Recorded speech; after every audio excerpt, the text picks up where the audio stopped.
மீன ராசிக்காரர்களுக்கு 12 ராசிக்காரர்கள்ல மிகச்சிறந்த பலன்களை பார்க்கக்கூடிய ராசிகள்ல மீன ராசிக்காரர்களும் முதன்மையானவர்கள். மீன ராசிக்காரர்களுக்கு இந்த தமிழ் புத்தாண்டு ஒரு மிகப்பெரிய மாற்றம் தரக்கூடிய வருடமாக அமைய போகுதுன்னு நான் சொல்லுவேன். அதுக்கு முதல் காரணம், உங்களுடைய ராசியில் இருந்து கிரகண தோஷத்தை ஏற்படுத்திக்கிட்டு இருந்த ராகு பகவான் உங்க ராசியை விட்டு வெளியில வராருங்க.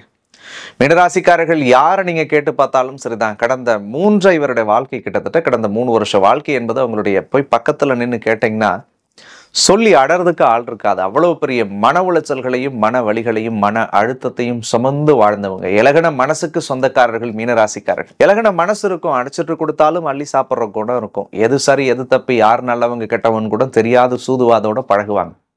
1000 வழிகளை மனசுல அனுபவிச்சா கூட அவங்களையும் நல்லவங்கன்னு தான் நம்ப தோணுமே தவிர அவங்களுக்கு யாரையுமே விலக்கி வைக்கணுன்ற எண்ணம் என்பது ஏற்படாது. ஏன்னா மீனராசியினுடைய குணம் அதுதான். மீன் எப்பொழுதும் கூட்டத்தோடு தான் இருக்கும். மீன் எப்பவுமே தனியா போகாது.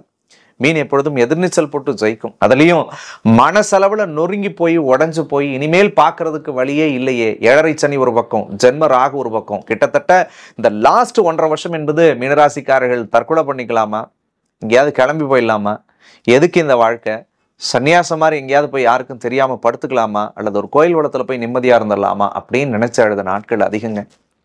யாருக்கும் தெரியாத எத்தனையோ இரவுகள், கண்ணீர் கலந்த இரவுகளா அவங்க வாழ்க்கையில கடவுள் கொடுத்தார். பட் கவலையே படாதீங்க. இந்த வருஷம் நீங்க எதெல்லாம் நினைக்கிறீங்களோ அது எல்லாமும் கடவுள் அருளோடு உங்களுக்கு வெற்றி. 3ல மறைஞ்சிருந்த குரு பகவான் 4வது இடத்துக்கு வரார்.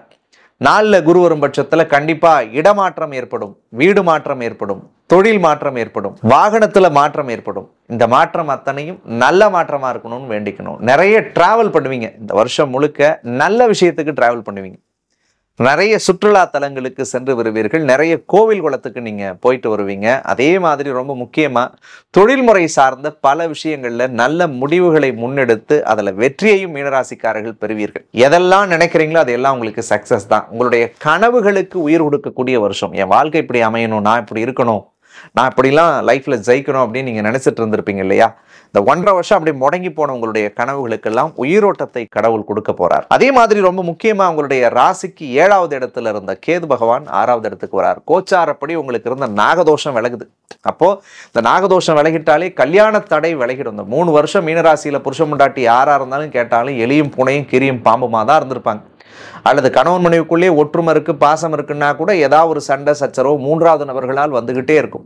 அல்லது கணவன் மனைவிக்குள்ளே ஒரு வெறுப்பு வரும், ஒரு சலிப்பு வரும், ஒரு சஞ்சலங்களை ஏற்படுத்தி இருந்துச்சு இந்த காலகட்டம். அப்படியும் இல்லைன்னா உடல் ரீதியான பிரச்சனைகளை கொடுக்கும். கணவனா மீனராசியில இருந்தா மனைவிக்கு ஆகாது, மனைவி மீனராசியில இருந்தா கணவனுக்கு ஆகாது. ஏன்னா மீனராசி கடந்த ஒரு 3 வருஷம் 7.5 சனியை எடுத்து பார்த்தீங்கன்னா எதையாவது ஒன்று இழந்திருக்கணும். பொண்ணையாவது இழந்திருக்கணும், அல்லது பொருளையாவது இழந்திருக்கணும், அல்லது பட்டத்தை இழந்திருக்கணும், பதவியை இழந்திருக்கணும், அல்லது வேலையை இழந்திருக்கணும். அப்படி இல்லைன்னா உடன் பிறந்தவர்களோ அல்லது ரத்த சம்பந்தமான உறவுகள் நம்ம குடும்பத்துல யாராவது ஒருத்தவங்களை அவங்க இழந்திருப்பாங்க.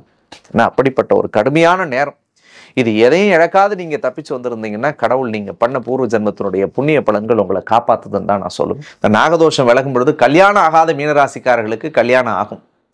யாரெல்லாம் கல்யாணம் பண்ணி இந்த ஒரு 3 வருஷமா சண்டை, பிரச்சனை, பிரிவு, கருத்து வேறுபாட்டில் இருக்கீங்களோ அவங்க எல்லாம் ஒத்துமையா சேர்ந்து வாழ்வீங்க. தம்பதியர்களுக்குள்ள அந்யோன்யமும் அன்பும் காதலும் பாசமும் அதிகரிக்கும். கணவனால் மனைவிக்கு சந்தோஷம், மனைவியால கணவனுக்கு சந்தோஷத்தை மீனராசிக்கு கடவுள் ஏற்படுத்துவார். இல்லற வாழ்க்கையில ஒரு நிம்மதியே இல்லை, பற்றில்லாத நான் வாழ்ந்துட்டு இருக்கிறேன்னு சொல்லக்கூடிய மீனராசிக்காரர்களுக்கெல்லாம் குடும்பத்துல அமைதியும் சந்தோஷமும் குதூகலமும் ஏற்பட போகுதுங்க. பணம் சார்ந்த விஷயங்கள்ல இருந்து வந்த தடைகள் எல்லாமே விலகும். கை நிறைய காசு வச்சு செலவு பண்ண போறீங்க. இருந்து வந்த பண தட்டுப்பாடெல்லாம் சரியாக போகுது. கடன் சுமைகள் எல்லாமும் தீரும். ஏகப்பட்ட கடன் ஆகி போச்சு, எதுவுமே பண்ண முடியல, கிரெடிட் கார்டு வாங்கி ஸ்வைப் பண்ணிட்டான், அல்லது லோன் இருக்கு பெண்டிங்ல முடிக்க முடியலன்னு நினைச்சவங்களுக்கெல்லாம் மே மாசம் 11ஆம் தேதிக்கு பிறகு தனவரவு அதிகமா இருக்க போது. கடவுள் புண்ணியத்துல பணத்தை நீங்கள் கடன் கொடுத்து அடைத்து விடுவீர்கள். கையில வச்சு செலவு பண்ண போறீங்க. உங்க வார்த்தைக்கு பலம் சேரப்போகுது. வாக்கு வன்மை அதிகரிக்கும். 3வது நபர்களால் இருந்து வந்த அழுத்தம் சரியாகும். வீட்டுக்குள்ளே நிம்மதி இருந்தா கூட யாராவது 3வது நபர்களால தான் பிரச்சனை. உங்களுக்குள்ள சண்டையே வராது, உங்களுக்குள்ள பிரச்சனையே இல்லை, நல்லா இருப்பீங்க. யாரோ ஒருத்தவனுக்காக நீங்க சண்டை போட்டுக்கணும், யாரோ ஒருத்தவங்களுக்காக குடும்பத்துல குழப்பம் வரும், யாரோ ஒருத்தவனால குடும்பத்துல தேவையில்லாத மன உளைச்சல்கள் கொடுத்துக்கிட்டே இருந்தது.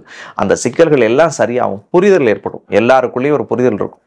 அண்ணன் தம்பி உறவுகளுக்குள்ள இருந்து வந்த கருத்து வேறுபாடுகள் மறையும். இந்த ஒரு வருஷம்லாம் 3ல குரு வந்ததுல இருந்தே அண்ணன் தம்பிக்குள்ள சண்டை, அக்கா தங்கச்சிக்குள்ள சண்டை, அல்லது தேவையில்லாத மனசு கஷ்டம், அல்லது அவங்களால மன உளைச்சல், இது எல்லாமே கடவுள் புண்ணியத்துல சரியாயிடும். புதிய தன்னம்பிக்கையும் புதிய தைரியமும் புதிய தெம்பும், இன்னும் சொல்லணும்னா ஒரு ரெஜனவேட் எடுத்து ஒரு மறுபிறவிதான் மீனராசிக்கு. இந்த 1.5 வருஷம் ராகுப்பிடியில இருந்து நீங்க வெளியே வந்துட்டீங்கன்னா, பாம்பு வாயில மாட்டிக்கிட்டு அந்த பாம்பு நம்மளை விட்டுட்டு போனா எப்படி இருக்குமோ அப்படிப்பட்ட ஒரு விஷயத்தை தான் நீங்கள் உணர்வீர்கள், உணரப் போகிறீர்கள். அது உங்களுக்கு இப்ப தெரியாது, நல்லா இருக்கும்போது நீங்களே ஃபீல் பண்ணுவீங்க. ஸோ அப்படி ஒரு சூப்பரான வருஷமா உங்களுக்கு கண்டிப்பா இந்த வருஷம் அமைய காத்திருக்கு. குறிப்பா 4ல் வர குரு இடமாற்றத்தை தரும். தர்மபுத்திரர் நாளிலே வனவாசம் போனதுன்னு சொல்லுவாங்க. வனவாசம் என்பது பலருக்கு வீடு விட்டு வீடு மாறுவீர்கள், பலருக்கு குடும்பத்தை பிரிந்து வெளியில போறதுக்குரிய வாய்ப்புகள் இருக்கு. தட் மீன் வெளிநாட்டுக்கு வேலைக்கு போறதுக்குரிய வாய்ப்பு இருக்கு, வெளி மாநிலத்துக்கு வேலைக்கு போறதுக்கு வாய்ப்பு இருக்கு, அல்லது வேற ஊருக்கு மாறிட்டு போறதுக்கு வாய்ப்பு இருக்கு. அப்ப டிரான்ஸ்ஃபர் கிடைக்கும், அது ப்ரமோஷன்ல வரணும்னு நம்ம வேண்டிப்போம். அதே மாதிரி இடம் சார்ந்து, மனை சார்ந்து, தொழில் சார்ந்து இருக்கக்கூடிய தடைகள் எல்லாம் சரியாகி கடவுள் புண்ணியத்துல அது உங்களுக்கு ஒரு சாதக பலன்களை தரும். புத்திர பாக்கியம் இல்லை நினைச்சிட்டு இருக்கக்கூடிய மீனராசிக்காரர்களுக்கு குழந்தை பாக்கியத்தை கடவுள் ஏற்படுத்தி தருவார். பிள்ளைகளுடைய உடல் நலத்தில் இருந்து வந்த சிக்கல்கள் சரியாகும். குழந்தைங்களுக்கு கல்யாணம் பண்ணி பார்க்கணும்னு நினைக்கக்கூடிய மீனராசிக்காரர்களுக்கு பிள்ளைகளுக்கு திருமண பந்தமும் திருமண யோகமும் கூடி வரக்கூடியதாக இருக்கும். பிள்ளைகளோடு இருந்து வந்த கருத்து வேறுபாடுகளும் கருத்து சிக்கல்களும் சரியாகும். மீனராசிக்கு 6வது இடத்துல கேது வரார். சூரியன் உங்க ஜாதகத்துல ரொம்ப ஸ்ட்ராங்கா இருந்துச்சுன்னா அந்த கேதுவால் எந்த பாதிப்பும் உங்களுக்கு ஏற்படாது. சூரியன் பலவீனமாக இருந்தால் மட்டும் மீனராசிக்காரர்கள் கொஞ்சம் உடம்புல சின்ன சின்ன விஷயங்கள்ல மட்டும் கவனம். எதில் கவனம் செலுத்தணும்னா, எலும்பு நரம்பு சம்பந்தமான விஷயங்கள்ல மட்டும் கொஞ்சம் கவனம். அடிக்கடி கை கால் குடையுது, கால் வலி வருது, முட்டி வலிக்குது, மூட்டு வலிக்குதுன்னு சொல்லுவாங்க. அது அந்த மாதிரியான சின்ன சின்ன விஷயங்களை மட்டும் அந்த கேது ஏற்படுத்தும். அதே மாதிரி எந்த விஷயத்தையும் மனசுக்கு ஏத்திக்காதீங்க. மீனராசிக்கு நான் சொல்லக்கூடிய ஒரே ஒரு அட்வைஸ் என்னன்னா, நீங்க ரொம்ப எமோஷ்னலி அட்டாச் ஆகக்கூடிய நபர். அதுல அன்பு பாசமா இருக்கட்டும், காதலா இருக்கட்டும், எதை கொடுத்தாலும் நிறைய கொடுக்கணும்னு நினைப்பீங்க. காசை கொடுத்தாலும் நிறைய கொடுக்கணும், பணத்தை கொடுத்தாலும் நிறைய கொடுக்கணும், பாசத்தை கொடுத்தாலும் நிறைய கொடுக்கணும், சோறு போட்டாலும் நிறைய போடணும்னு நினைக்கக்கூடிய ராசி மீனராசி. அதனால கொஞ்சம் நீங்கள் அளவோட கொடுங்க. எதை கொடுத்தாலும் உங்களை காயப்படுத்திக்காத கொடுங்க. கொடுக்கறதுல தப்பே இல்லை, உங்களை பார்த்துக்கிட்டு அடுத்தவங்களுக்கு கொடுங்க. அது மட்டும்தான் நான் சொல்ற ஒரு அட்வைஸ் உங்களுக்கு. ஏன்னா கண்மூடித்தனமாக நீங்கள் மற்றவர்களை நம்புவீர்கள். கண்மூடித்தனமா உங்களுக்கு ஒருத்தவங்களை பிடிச்சிருச்சுன்னா அப்படி அவங்களுக்காக நீங்க விழுந்து கட்டிட்டு செய்வீங்க. செஞ்சுட்டு கடைசியில கெட்ட பேர் வாங்கிக்கிறீங்களே, அதனாலதான் சொல்றேன். ஸோ யாருக்கு செய்றீங்க, எதுக்கு செய்றீங்கன்றதை பார்த்துக்கிட்டு பண்ணுங்க. அதே மாதிரி கொடுக்கல் வாங்கல்ல இருந்து சிக்கல், கோர்ட்டு கேஸ், வம்பு வழக்கு ஏதாவது நமக்கு பெண்டிங்கா இருந்துச்சுன்னா அது நமக்கு சாதகமான பலன்கள், பூர்வீக சொத்து பத்து சம்பந்தமான விஷயங்கள் எல்லாமும் உங்களுக்கு சாதக பலன்களை பெற்றுத்தரும்.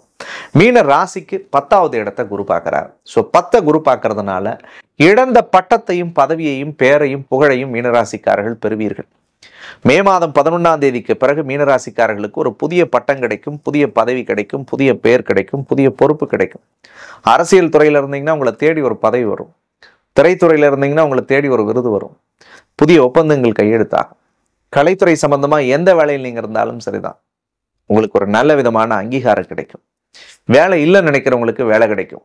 ப்ரமோஷன் வேணும்னு நினைக்கிறவங்களுக்கு ப்ரமோஷன் கிடைக்கும். நிறைய பேர்த்துக்கு ஆன்சைட் ஆப்பர்ச்சுனிட்டிஸ் கிடைக்கும். வெளிநாடுகளுக்கு சென்று வேலை பார்க்கணும்னு விருப்பப்படக்கூடியவர்களுக்கு கிடைக்கும். பிஆர் அப்ளை பண்ணி காத்திருந்தவங்கலாம் கண்டிப்பா இந்த வருஷத்துல அப்ளை பண்ண கிடைச்சிரும். எஸ்பெஷலி அடுத்து வரக்கூடிய 1.5 வருஷம் நிறைய டிராவல் பண்ணுவீங்க. வெளிநாட்டுக்கு நீங்க கண்டிப்பா போவீங்க. எந்த நாடா வேணாலும் இருக்கலாம். வேலைக்கு போறீங்களோ, டூரிஸ்டா போறீங்களோ, மீனராசிக்காரர்கள் பலர் விமான பயணம் மேற்கொள்வீர்கள். ஆகாயத்துல பறந்து அடுத்த நாட்டுக்கு நீங்கள் அடைவீர்கள். எல்லை தாண்டக்கூடிய யோகம் உங்களுக்கு உண்டு. தூரதேச பிரயாணம், கடல் கடந்து வாணிபம் செய்வீர்கள். இம்போர்ட் எக்ஸ்போர்ட் பிஸ்னஸ் பண்ணலாம். அதெல்லாம் உங்களுக்கு நல்ல சூப்பரா கை கொடுக்கும். புதிய தொழில் தொடங்கலாம், வெற்றி அடைவீங்க. லாபம் என்பதை பார்ப்பீங்க. இதுக்கு முன்னாடி உழைச்சோம், எஃபோர்ட் போடுறோம், கை நிறைய காசு வந்தா கூட நீங்க உங்களுக்காக பயன்படுத்த முடியாது. யாருக்கோ செலவு கொண்டு போயிடுவீங்க. உங்களுக்கு யார்ட்டையா நீங்க வாங்கி தான் செலவு பண்ணணும். அப்படி ஒரு சூழலுக்குள்ளதான் மாட்டிக்கிட்டு இருந்தீங்க. ஆனா அந்த சிக்கல்கள் எல்லாம் சரியாயிடும். லாபம் பார்ப்பீங்க. பொருளாதாரத்துல நல்ல முன்னேற்ற பலன்களை பார்க்க போறீங்க. குறிப்பா தெய்வ வழிபாடும் உங்களுக்கு ரொம்ப நல்லா இருக்கும். நிறைய தெய்வ ஸ்தலத்துக்கு மீனராசிக்காரர்கள் போவீங்க. சாமியின் மீது பக்தி அதிகமாகும். கடவுளோடு பேசக்கூடிய ஆற்றல் ஏற்படும். கடவுளை நீங்க உணருவீங்க. பல விஷயங்கள் உங்களுக்கு ஒரு மேஜிக்கலாகவே நடக்க போகுதுன்னே நான் சொல்லுவேன். சுபவரை செலவுகளை நீங்கள் செய்வீங்கள். அந்த செலவு உங்களுக்கு பெரிய நல்ல விஷயங்களை தந்தே தீரும். ஸோ சுபவரை என்னும் பொழுது ஒரு குட் இன்வெஸ்ட்மெண்ட்டில் நீங்கள் எதை வேணாலும் பண்ணலாம். அது மண்ணோ மனையோ வீடோ நகையோ பொருளோ புகழோ பிள்ளைங்களுக்கு ஒரு நல்ல காரியம் செய்கிறதோ எதில் வேணாலும் பண்ணுங்க. அதே மாதிரி இந்த 7.5 சனி இனிமேல் உங்களுக்கு பெரிய அழுத்தத்தை தராது. ஜென்ம ராகுவிலிருந்து நீங்க வெளியே வந்ததே ஒரு பெரிய ரிலீஃப் உங்களுக்கு. அடுத்து வரக்கூடிய சனி பயிற்சி ஆனாலும் கூட உங்களுக்கு ஜென்ம சனிக்குள்ள போகும்போது உடலை மனதை மட்டும் நீங்க பார்த்துக்கிட்டா போதும். மற்ற அடிப்படையில் சனியும் உங்களுக்கு எந்த வேலையும் பண்ணாது. மெயினா 7ல் இருந்த கேது விலகினதும் ராசியில இருந்த ராகு விலகினதும் மீனராசிக்கு ஒரு பொற்காலம், ஒரு மறுமலர்ச்சி. ஸோ கண்ணை மூடிக்கிட்டு உங்களுடைய வாழ்க்கையை நீங்கள் தொடங்க ஆரம்பிக்கலாம் இன்னையிலிருந்தே. ஸோ வரக்கூடிய புத்தாண்டு உங்களுக்கும் ஒரு மிகச்சிறந்த வருடமாக அமையணும்னு சொல்லி நானும் மனதார கடவுளை பிரார்த்தனை பண்ணிக்கிறேன். எந்த வழிபாடு செஞ்சா மீனராசிக்காரர்கள் இந்த வருடம் முழுக்க மிகச்சிறந்த பலன்களை பார்க்க முடியும் அப்படின்னு சொல்லி பார்த்தோம்னா, ஸோ மீனராசிக்காரர்களை பொறுத்த வரைக்கும் முருகப்பெருமானுடைய வழிபாடு உங்களுக்கு இந்த வருடம் முழுக்க மிகச்சிறந்த பலனை தரும்.